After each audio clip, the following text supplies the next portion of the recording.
Hi, I'm Rachel, and this is my February 2019 book haul. I have 2 purchases to show you and 5 library books, which feels great in the way that I'm saying that I don't need to buy a lot of books to do a book haul. But it feels not so great in terms of my goal to read my own shelves.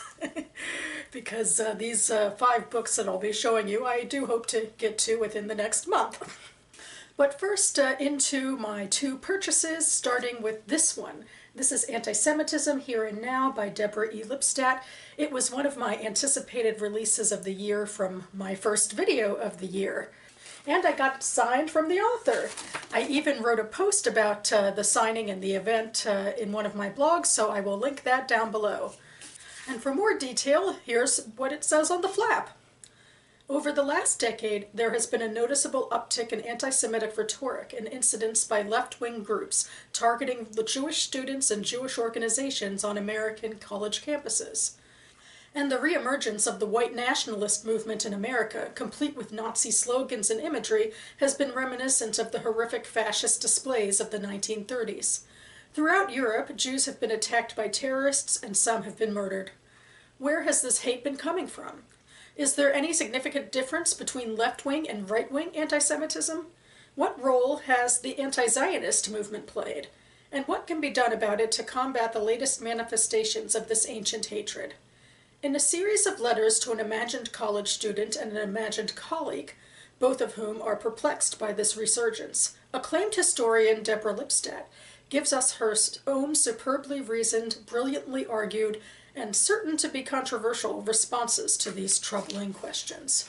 So yeah, anti-Semitism, and particularly what I see of it online, has been on my mind for a bit, and in fact I'm still writing another blog post for my other blog, which I've been writing all month to try to come to terms with some things. And then when I heard Deborah Lipstadt speak the other week, it just seemed to be cathartic, really, because she was able to have a historian's distance and, you know, just put things on the table as they were.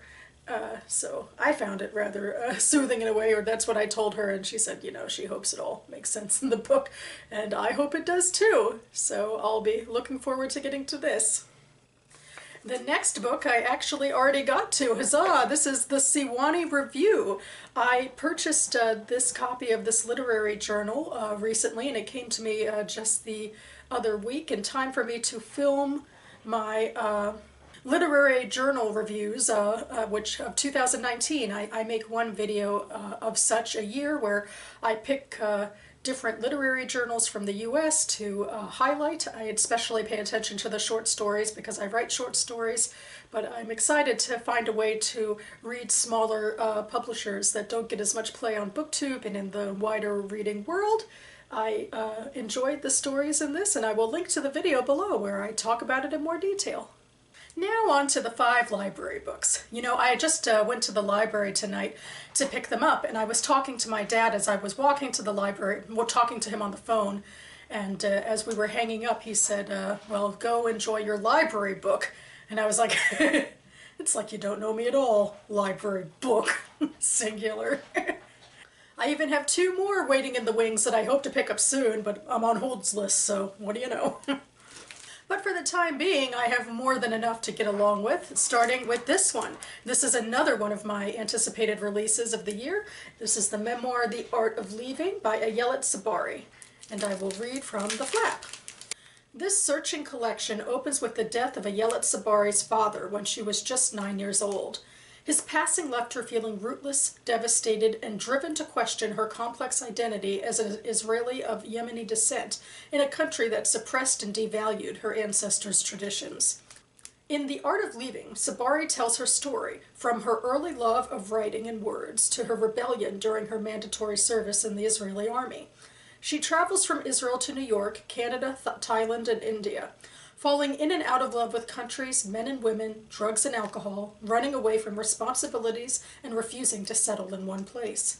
She recounts her first marriage, her struggle to define herself as a writer in a new language, her decision to become a mother, and finally her rediscovery and embrace of her family history, a history marked by generations of headstrong women who struggled to choose between their hearts and their homes.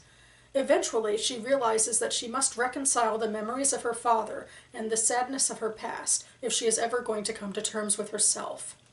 With fierce emotional prose, Ayelet Sabari crafts a beautiful meditation about the lengths we will travel to escape our grief, the universal search to find a place where we belong, and the sense of home we eventually find within ourselves.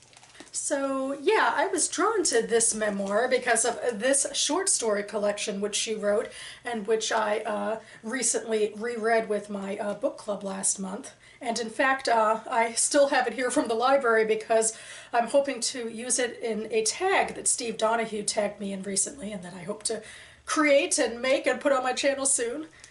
I thought, well, her stories were incredible. I really loved them. And I'm very intrigued by her perspective of Jewish history and Israeli history and Yemeni Jewish history, Mizrahi history. So, yep, I'll be getting to it soon because it has holds on it, of course, so I'll have to get back to the library sooner rather than later. These next 4 books have to do with a theme that I'll be starting up in March. Well, it's only a March theme, but every year for the last couple of years I've picked a classic author whose backlist I hadn't read in full. So 2 years ago it was the Bronte sisters, and last year it was Virginia Woolf, and this year it's F. Scott Fitzgerald. Like most school children who grew up in America, I read one particular book of Fitzgerald's, but none of the rest of his. You'll know the book by its absence in what's coming up here, but here's the rest of his collection of novels that I hope to be reading in March. We have This Side of Paradise, The Beautiful and the Damned, Tender as the Night, and finally, for a little bit of diversity, Save Me the Waltz by his wife, Zelda Fitzgerald. So I look forward to talking about these books soon on this channel and in my reading and writing blog. Huzzah! So that about covers it for me now. I suppose, like a lot of people, as the month looms ever shorter, I guess it is, inches to the end. My metaphors are getting crossed there, but basically I feel like I have a lot that I want to get done by the end of the month, but you know, time is running short, so I guess we'll see how I do. But I do hope to get one more video out before the end of the month, and then I have a whole slew of other ones that I'm looking forward to getting to in March. So thanks so much for sticking with me, everyone, and I'll see you next time.